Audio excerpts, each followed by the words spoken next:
5, 4, 3, 2, 1, 0. Weekend confirmed. Ignition.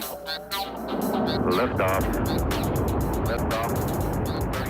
Hey everybody, welcome to Weekend Confirm's Question of the Week. My name is Garnett Lee, and if you'd like to get your question into us, hit us up on Twitter. That is at Weekend Confirmed, no E in the confirmed there at the end, or on our Facebook page, which Del Rio is keeping up with all the time.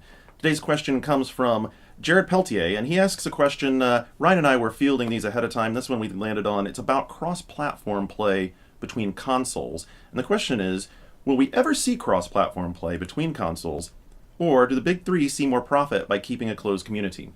Great question, Jared. I think that the answer is less about what the big three see than what's going to happen with third-party publishers. Of course, it's not going to be in the interest of Nintendo or Sony or Microsoft to incorporate hooks for the other services to play nice with their service. And so I don't think you'd see a situation where, say, I'm running around with my Xbox Live gamer tag over my head, Ryan's running around with his PSN tag over his head, and I don't know, would you be running around with a friend code? That'd be pretty funny, actually, right? This giant number over the top of your head. Oh, that guy's on Wii. That would be like the badge of dishonor, actually. It's kind of funny. It's kind of funny, this whole idea that you'd be running around, you'd have like this giant number. Hold on, I gotta write down that number. Shit.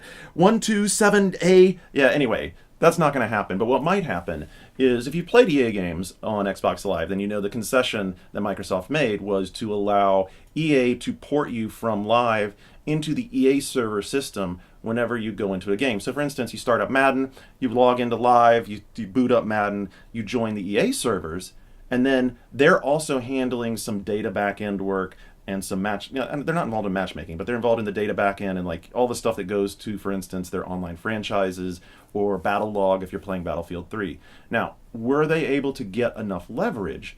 And that's the big question. What would they be able to have to do be able to do that? Potentially, I could see a case where, say you booted up Battlefield 4 or 5, logged in through whatever service you went through, and then created or used your Battlefield 3 persona to play in the game.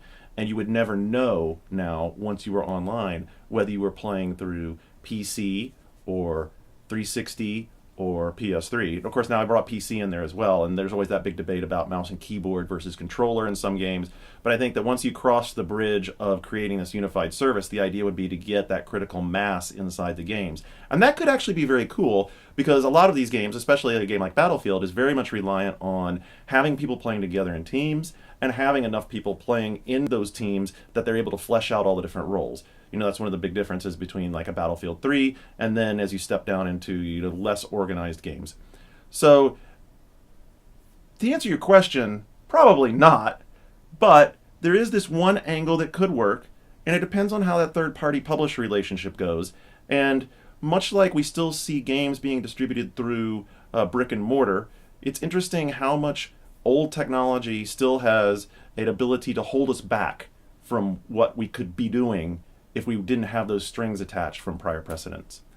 Thanks for joining us. Hope you're listening to the show every week. Comes out on Fridays at 11 a.m. Pacific on iTunes and all the feeds. And you know where to catch us on shacknews.com.